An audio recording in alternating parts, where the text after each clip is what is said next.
بسم اللہ الرحمن الرحیم الحمد للہ رب العالمین والصلاة والسلام علی خاتم النبیین اما بعد۔ پاک ویوز ٹی وی میں محمد منشا آپ کی خدمت میں ایک بار پھر حاضر ہے۔ آج کے پروگرام میں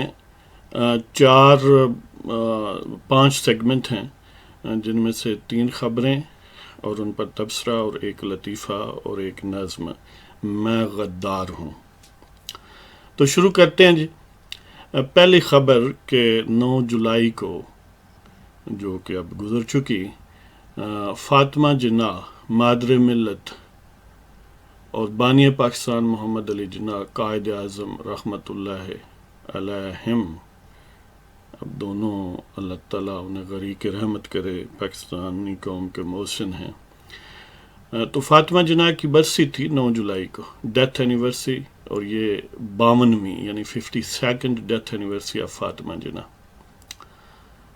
کوئی آفیشیل لیول پر کوئی پاکستان میں کوئی ایکٹیویٹی، کوئی ایسا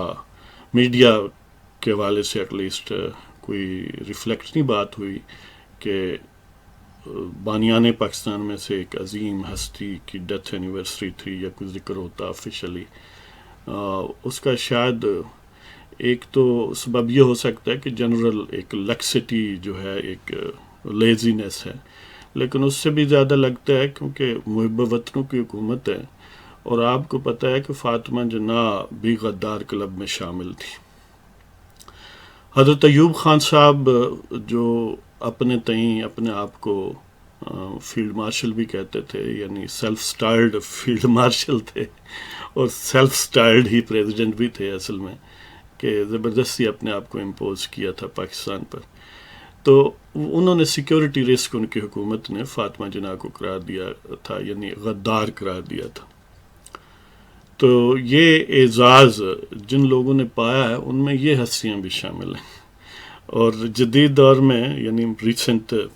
اس وقت بھی آپ سب جانتے ہیں کہ محب وطن لوگوں نے ٹی وی پر بیٹھ کر ڈاکٹر A.Q خان کی جیب سے ایٹم بم برآمد کیا اور اس کو بھی غدار ثابت کیا۔ تو گویا جو لیونگ غدار ہیں ان میں A.Q خان بھی ہیں، اور جو اللہ کو پیارے ہو گئے ان میں فاطمہ جناح بھی تھیں، اور یہ محب وطن لوگوں نے انہیں سرٹیفکیٹس دیے ہیں کہ میں نے یا آپ نے نہیں دیے، اس لیے یقیناً کریڈیبل ہوں گے۔ اب اللہ تعالیٰ غریق رحمت کرے بانی پاکستان محمد علی جناح کو، شاید مشیت ایزدی کو ان کی انسلٹ شاید قبول نہ تھی، اس لیے وہ بہت جلدی فوت ہو گئے، ورنہ وہ بھی غدار نکلتے، سیکیورٹی رسک نکلتے، اور ان کی جائیدادیں ممبئی اور دلی میں پائی جاتی، اور شاید آج وہ بھی نیب کے شکنجے میں ہوتے، لیکن قسمت اچھی تھی، چلے گئے۔ اب فاطمہ جناح کی 52nd ڈیتھ اینیورسری، اللہ تعالیٰ انہیں غریق رحمت کرے۔ تمام بانیان پاکستان جو تھے، جنہوں نے تحریک پاکستان میں حصہ لیا اور اس وطن کو بنانے میں اپنا کردار ادا کیا، خاص طور پر قائد اعظم محمد علی جناح، ان کا خاندان، ان کی بہن، اور قائد ملت لیاقت علی خان شہید، اور باقی جو بھی کارکنان تھے، جو بھی لیڈران تھے جو فوت ہو گئے، اللہ تعالیٰ انہیں غریق رحمت کرے، ان کے درجات بلند کرے، اور ہمیں توفیق دے کہ ہم ان کا ذکر کرتے رہیں اور غدار کلب میں نعوذ باللہ شامل کرتے رہیں۔ تو دوسری جو آئٹم یا دوسرا سیگمنٹ ہے وہ صادق سنجرانی، سینٹ چیئرمین، جو باپ پارٹی سے ہیں، بلوچستان عوامی پارٹی، جو نیولی فارمڈ تھی، کم و بیش انڈیپینڈنٹ تھی، لیکن بہرحال محب وطن قوتوں کی اسٹیمپ اس پر تھی، ان کی کارڈ آؤٹ تھی، تو سینٹ چیئرمین ان کو دیوتاؤں نے بنایا تھا، تب پیپلز پارٹی بھی دیوتاؤں کے ہم نوا تھی۔ اب صورتحال آپ کو پتہ ہی ہے کہ 11 ممبر رابر کمیٹی جو اپوزیشن کی ہے، جس میں 9 پارٹیوں کی نمائندگی ہے، مسلم لیگ نواز اور Peoples Party, JUI، PK، MAP، Achakzai صاحب والی پارٹی، ANP، بزنجو صاحب کی نیشنل پارٹی، اور شاید یہی پارٹی یعنی 9 پارٹیاں، تو اس میں 11 ممبر ہیں، یعنی 2 مین پارٹیوں کے 2 ہیں، باقی کے ایک رابر کمیٹی.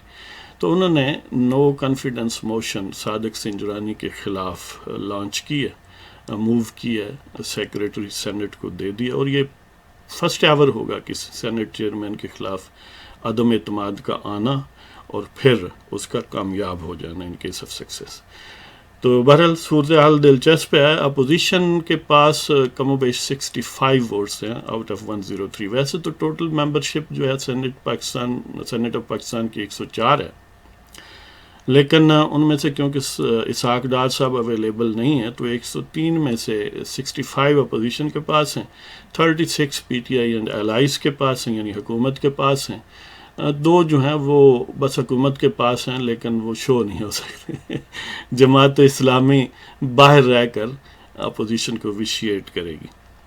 تو نون لیگ کے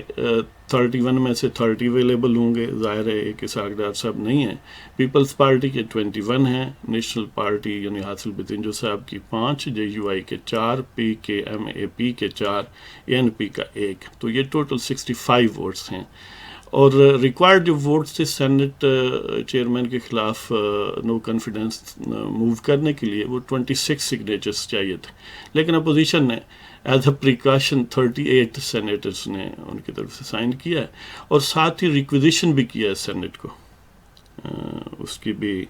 ایک لکھ کر ریکوائرمنٹ ہوتی ہے کہ مور دین 50% جو ہیں وہ لکھ کر دیں تو ریکویزیشن کیا جا سکتا ہے، یعنی سینٹ کا اجلاس بلایا جا سکتا ہے. تو اس میں بھی شاید 53 لوگوں نے سائن، یعنی ان کی ریکوائرمنٹ تھی اس کے مطابق کیا.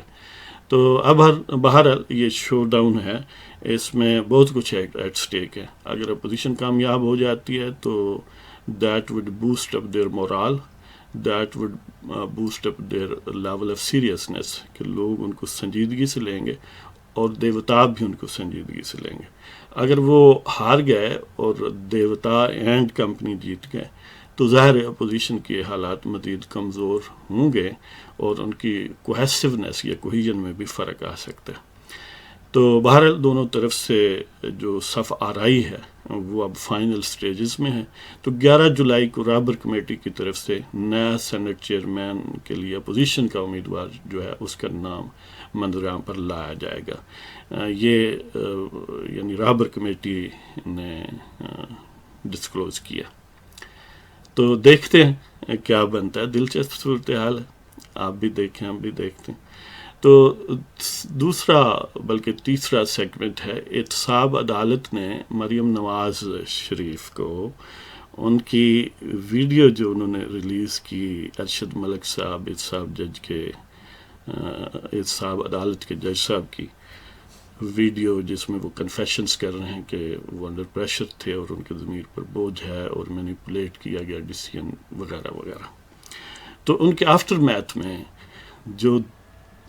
دوسری عدالت ہے، جو بشیر صاحب کی عدالت ہے، انہوں نے انہیں نوٹس بھیجا ہے at the request of NAB. NAB نے پٹیشن کی ہے کہ وہ جو ایون فیلڈ ریفرنس کیس ہے جس میں نواز شریف کو سزا ہوئی، کیپٹن صفدر کو اور مریم کو، تو اس میں بقول ان کے یہ ڈیسائیڈ بھی کیا گیا تھا کہ وہ کیلیبری فونٹ جو ہے وہ فورجڈ ہے اور وغیرہ وغیرہ، لہٰذا اس پارٹ کی سزا نہیں ہوئی تو اس کو سزا دی جائے. لہٰذا اس کو مریم نواز کو عدالت کی طرف سے نوٹس ملا ہے. اب اس کی لیگل صورتحال کیا ہے، ظاہر ہے وہ تو زیادہ پروفیشنلی بہتر جانتے ہیں، لیکن اپیرنٹلی یہ ہے کہ وہ کیس بہرحال کلوز ہو چکا. اب اگر کسی کو نئے سرے سے سزا دینی ہے، یعنی وہ تو اس کورٹ کی حد تک تو ختم ہو چکا نا، اب اگر دینی ہے تو پھر نئے سرے سے ٹرائل ہوگی، اور اس عدالت پر پہلے ہی ان ایکیوزڈ نے اپنا عدم اعتماد شو کر دیا، اور یہی وجہ تھی کہ وہاں سے ارشد ملک کی طرف وہ جو آج کل ویڈیو کے حوالے سے ان کی عدالت میں کیس گیا، باقی والا جو علیزیزیہ والا ہے، جس میں پھر انہوں نے سزا عطا فرمائی. لہذا یہ دیکھتے ہیں کہ اب اس میں وکلاء کیا کہتے ہیں، اور وکلاء کے کہنے کی یا لیگل سٹلٹیز کی کوئی اہمیت بھی ہے، یا یہ بھی اسی طرح مینیپولیشن کا شکار ہوگا جس طرح پہلے صورتحال ہوئی ہے. اس کے علاوہ یہ احتساب کے پروسیس کی ریلائبلٹی تو لوگ آپ سمجھ ہی چکے ہوں گے کہ نیب کے چیئرمین جناب عشق فرماتے ہوئے رنگے ہاتھوں پکڑے گئے. ویڈیو اویلیبل ہے اور پرفیکٹلی ویڈیو اویلیبل ہے، لیکن پھر بھی وہ صداقت و امانت کے اعلیٰ معیار پر پورا اترتے ہیں. ان کی صداقت و امانت جو ہے وہ گویا آہنی میٹیریل سے بنی ہوئی ہے. لہذا اس سے بڑی اور ایویڈنس کیا ہو سکتی ہے کہ ویڈیو اویلیبل ہے اور بالکل پرفیکٹ ہے، اور جو ویڈیو کے کردار ہیں وہ اویلیبل ہیں، اور وہ پبلکلی یہ کہہ رہے ہیں کہ ایسا ہی ہے کہ نیب کے چیئرمین نے اپنے عہدے کا بطور جوڈیشل عہدے اتھارٹی، یعنی جب وہ جج تھے اور پھر نیب کے چیئرمین تھے، دونوں صورتوں میں کرسی پر بیٹھ کر سرکاری وسائل سے فون کیے، یعنی سرکاری ٹائم کے اندر کیے. تو یہ اس کے باوجود وہ صداقت و امانت کے اعلیٰ معیار پر ہیں، اور وہ یہ جرت رکھتے ہیں کہ دوسروں کو کہیں کہ تم صادق اور امین نہیں ہو. یہ بھی تہہ آسمان ہوتا ہے. اور دوسری طرف ارشد ملک صاحب ہیں، ویڈیو میں خود ایکسیپٹ کر رہے ہیں، کوئی پرابلم نہیں ہے ویڈیو میں. اسٹل وہ کہہ رہے ہیں پریس ریلیز کی صورت میں، کل وہ کہہ دیں گے میں نے پریس ریلیز بھی نہیں کیا، کیونکہ اگر ویڈیو کو ڈینائی کیا جا سکتا ہے تو پریس ریلیز تو وہ کہہ سکتا ہے پتہ نہیں کسی کلرک نے کر دیا، میں نے تو نہیں بھیجا. ہے جی، عجیب ہی بات ہے نا کہ جو ڈائریکٹ ایویڈنس ہے سامنے ہے وہ ایکسیپٹیبل نہیں ہے، اور دور کی کوڑی لے آتے ہیں جی کہ کیلیبری فونٹ جو ہے وہ اس میں یہ کہا گیا ہے، میرے کزن کے دوست نے یہ کہا تھا اور اس نے اتنے پیسے لیے تھے وغیرہ وغیرہ. حالانکہ جب کراس ایگزامن ہوا اور وہ سارا اس کا کیا درا سامنے آ گیا کہ وہ کوئی ایکسپرٹ نہیں تھا اس بات کا جس کے اوپینین پر بیس کیا گیا. لیکن ظاہر ہے جیسے ارشد ملک صاحب نے فرمایا اپنے کنفیشنل ویڈیو میں، اس طرح باقی بھی وہ کوئی ایکسیپشن نہیں ہے، ایسے ہی کورس احتساب کورس ہوتی ہیں. اور آپ نے ایک اور بھی ارشد ملک صاحب کی مبینہ ویڈیو دیکھی ہوگی جس میں وہ پیپل آ کے ذرا ڈانس شانس کر رہے ہیں اور نیا پاکستان بننے کی لے میں اور دھن میں کچھ کہہ بھی رہے ہیں، سن بھی رہے ہیں، کر بھی رہے ہیں. لیکن اس کے باوجود وہ صداقت و امانت کے اعلیٰ عہدے پر ہیں، وہ قاضی بھی بننے کی اہلیت رکھتے ہیں. یہ ابو الجبیاں اپنے دیس میں ہوتی رہتی ہیں، اس لیے پریشانی کی ضرورت نہیں. تو جب بھی آپ دیوتاؤں سے ٹکرائیں گے، ظاہر ہے وہ کسی بھی گھٹیا پن تک جائیں گے. ان کے نزدیک قانون آئین کی کوئی ویلیو نہیں ہے، اس لیے کہ جو آئین کو توڑنے والے اور اپنے پاؤں تلے روندنے والے لوگ ہیں وہ ان کے محافظ ہیں، وہ ان میں سے ہیں اور ان کو ہی ہمیشہ سپورٹ کرتے ہیں. کبھی آئین پاکستان کو سپورٹ نہیں کرتے، توڑنے والوں کو البتہ کرتے. اور تیسرا بلکہ چوتھا آئٹم یہ ہے، ایک لطیفہ ہے، آپ بھی سن کر محظوظ ہوں کہ جو خرم نواز گنڈا پور قادری صاحب کی پارٹی کے سیکریٹری جنرل ہیں، طاہر القادری صاحب، ان کے سیکریٹری جنرل خرم نواز گنڈا پور پاکستان عوامی تحریک، انہوں نے ایک ٹویٹ میں یہ 1-2 دن پہلے فرمایا تھا، کسی ایک ویڈیو کے کلپ کو شیئر کیا اور جس میں جہاز جو ہے وہ بظاہر پائلٹ چلا رہا ہے اور اس کو کسی ایکسیڈنٹ سے بچایا اور اس کی مہارت کی وہ تعریف فرما رہے تھے. لیکن ہوا یہ کہ وہ حقیقی واقعہ نہیں تھا بلکہ ایک سیمولیشن تھی، ایک video game grand theft auto میں سے ایک سیمولیشن یا اینیمیشن تھی، ایک سین تھا جس کو وہ ایکچول سمجھے اور تعریف کر گزرے. چلو ایٹ لیسٹ کسی کی تعریف تو کی نا، بے شک اینیمیشن کی ہی کر دی، یہ بھی ایک مثبت پہلو ہے. تو اب آخر میں آپ کو وہ نظم سناتا ہوں جو اصل میں آج کے پروگرام کا خاصہ اور روح ہے. اس کا عنوان ہے میں غدار ہوں. تو پیش کرتا ہوں. اہل ظلم کی ہاں میں ہاں ملا نہیں سکتا، اہل ظلم کی ہاں میں ہاں ملا نہیں سکتا، ستم کار کے لیے گیت میں گا نہیں سکتا. اہل ظلم کی ہاں میں ہاں ملا نہیں سکتا، ستم کار کے لیے گیت میں گا نہیں سکتا. جھوٹ سے فلاح کوئی پا نہیں سکتا، جھوٹ سے فلاح کوئی پا نہیں سکتا، سچ کو بھی تا دیر چھپا نہیں سکتا، جھوٹ سے فلاح کوئی پا نہیں سکتا، سچ کو بھی تا دیر چھپا نہیں سکتا، ناچیز ہوں مگر ایک بندہ پروردگار ہوں، ناچیز ہوں مگر ایک بندہ پروردگار ہوں، آدائے دین و ملت کا میں غدار ہوں، ناچیز ہوں مگر ایک بندہ پروردگار ہوں، آدائے دین و ملت کا میں غدار ہوں، کم آئے گی اپنی میں خوب جانتا ہوں، کم آئے گی اپنی میں خوب جانتا ہوں، ناتوانی میں اپنی لاریب مانتا ہوں، کم آئے گی اپنی میں خوب جانتا ہوں، ناتوانی میں اپنی لاریب مانتا ہوں، حسن و قبح کو لیکن میں چھانتا ہوں، حسن و قبح کو لیکن میں چھانتا ہوں، تہے حب وطن قاتل کو پہچانتا ہوں، حسن و قبح کو لیکن میں چھانتا ہوں، تہے حب وطن قاتل کو پہچانتا ہوں، ستم پہم پر مغموم ہوں دل فگار ہوں، ستم پہم پر مغموم ہوں دل فگار ہوں، اقلیم وطن فروشی کا میں غدار ہوں، ستم پہم پر مغموم ہوں دل فگار ہوں، اقلیم وطن فروشی کا میں غدار ہوں، گردست حمیت میں جام و سبو ہو، گردست حمیت میں جام و سبو ہو، بحکم اغیار کیوں دیس لہو لہو ہو، گردست حمیت میں جام و سبو ہو، بحکم اغیار کیوں دیس لہو لہو ہو، خون مخلوق کیسے بکھرا کو بکو ہو، خون مخلوق کیسے بکھرا کو بکو ہو، کیوں بہن بیٹی بھی زیر قبضہ عدو ہو، خون مخلوق کیسے بکھرا کو بکو ہو، کیوں بہن بیٹی بھی زیر قبضہ عدو ہو، ضمیر فروشی پاسباں کا اقرار ہوں، لوگو ظلم و جبر کا میں غدار ہوں، بیٹیاں کس نے بیچیں، ابنائے وطن وطن کے بیٹے کس نے بیچے، ڈالروں کے عوض، خود مانا، ان رائٹنگ مانا، زبان سے مانا، یہ پاسبان تھے، خون مخلوق کیسے بکھرا کو بکو ہو، کیوں بہن بیٹی بھی زیر قبضہ عدو ہو، ضمیر فروشی پاسباں کا اقرار ہوں، لوگو ظلم و جبر کا میں غدار ہوں، مخلوق کو بیچتے ہیں بردہ فروش ہیں، مخلوق کو بیچتے ہیں بردہ فروش ہیں، بیٹی دشمن کو دے محو ناؤ نوش ہیں، بیٹی بیچ کے بیٹوں کو بیچ کے پیپل آ رہے ہیں، مخلوق کو بیچتے ہیں بردہ فروش ہیں، بیٹی دشمن کو دے محو ناؤ نوش ہیں، خوف و طمع میں غرق بے ہوش ہیں، انجان ہیں دوست جو پردہ پوش ہیں، بلوطنی کی چادر اوپر لٹکا لو، اوپر اوڑھ لو، اور لوگوں کو، اپنے وطن کے لوگوں کو قتل کرو، بیچو ڈالروں کے عوض، کہو میں بے وطن ہوں، اور جو کہے کہ یہ ظلم کر رہے ہو، وہ جو ہے وہ دشمن ہے، وہ غدار ہے، خوف و طمع میں غرق بے ہوش ہیں، انجان ہیں دوست جو پردہ پوش ہیں، حب دینار میں آدم کشی سے بیزار ہوں،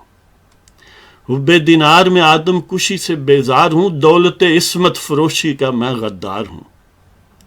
حب دینار میں آدم کشی سے بیزار ہوں، دولت عصمت فروشی کا میں غدار ہوں، منہ زوروں کی تابع داری کو حکمت کہیں، منہ زوروں دیوتاؤں کی تابع داری کو وہ کہتے ہیں یہ سیاست ہے، یہ دانشمندی، کہ حب دینار میں آدم کشی سے بیزار ہوں، دولت عصمت فروشی کا میں غدار ہوں، منہ زوروں کی تابع داری کو حکمت کہیں، ارباب کار قوم فروشی کو خدمت کہیں،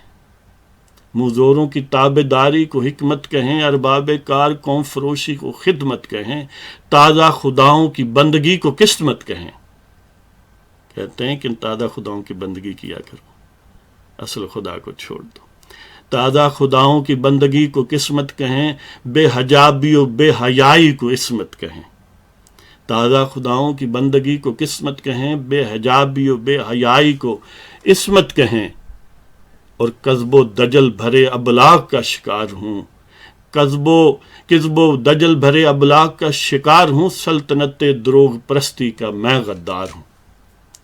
کذب و دجل بھرے ابلاغ کا شکار ہوں، سلطنت دروغ پرستی کا میں غدار ہوں۔ اب کمنٹس کے بغیر آپ کو پڑھ کے سناتا ہوں، مزہ تب آتا ہے۔ کہ اہل ظلم کی ہاں میں ہاں ملا نہیں سکتا، ستمکار کے لیے گیت میں گا نہیں سکتا، جھوٹ سے فلاح کوئی پا نہیں سکتا، سچ کو بھی تا دیر چھپا نہیں سکتا، ناچیز ہوں مگر ایک بندہ پروردگار ہوں، آدائے دین و ملت کا میں غدار ہوں۔ ناچیز ہوں مگر ایک بندہ پروردگار ہوں، آدائے دین و ملت کا میں غدار ہوں، کم آئے گی اپنی میں خوب جانتا ہوں، ناتوانی میں اپنی لاریب مانتا ہوں، حسن و قبح کو لیکن میں چھانتا ہوں، تہے حب وطن قاتل کو پہچانتا ہوں، ستم پہم پر مغموم ہوں، دل فگار ہوں، اقلیم وطن فروشی کا میں غدار ہوں۔ گر دست حمیت میں جام و سبو ہو، بحکم اغیار کیوں دیس لہو لہو ہو، خون مخلوق کیسے بکھرا کو بکو ہو، کیوں بہن بیٹی بھی زیر قبضہ عدو ہو۔ ضمیر فروشی پاسباں کا اقرار ہوں، لوگو ظلم و جبر کا میں غدار ہوں، مخلوق کو بیچتے ہیں بردہ فروش ہیں، بیٹی دشمن کو دے محو ناؤ نوش ہیں، خوف و طمع میں غرق بے ہوش ہیں، انجان ہیں دوست جو پردہ پوش ہیں، حب دینار میں آدم کشی سے بیزار ہوں، دولت عصمت فروشی کا میں غدار ہوں، مزوروں کی تابع داری کو حکمت کہیں، ارباب کار قوم فروشی کو خدمت کہیں، تازہ خداؤں کی بندگی کو قسمت کہیں، بے حجابی و بے حیائی کو عصمت کہیں، کذب و دجل بھرے ابلاغ کا شکار ہوں، کذب و دجل بھرے ابلاغ کا شکار ہوں، سلطنت دروغ پرستی کا میں غدار ہوں، کذب و دجل بھرے ابلاغ کا شکار ہوں، سلطنت دروغ پرستی کا میں غدار ہوں۔ اس کے ساتھ ہی آپ کی اجازت چاہتا ہوں، خدا حافظ، پاکستان زندہ باد۔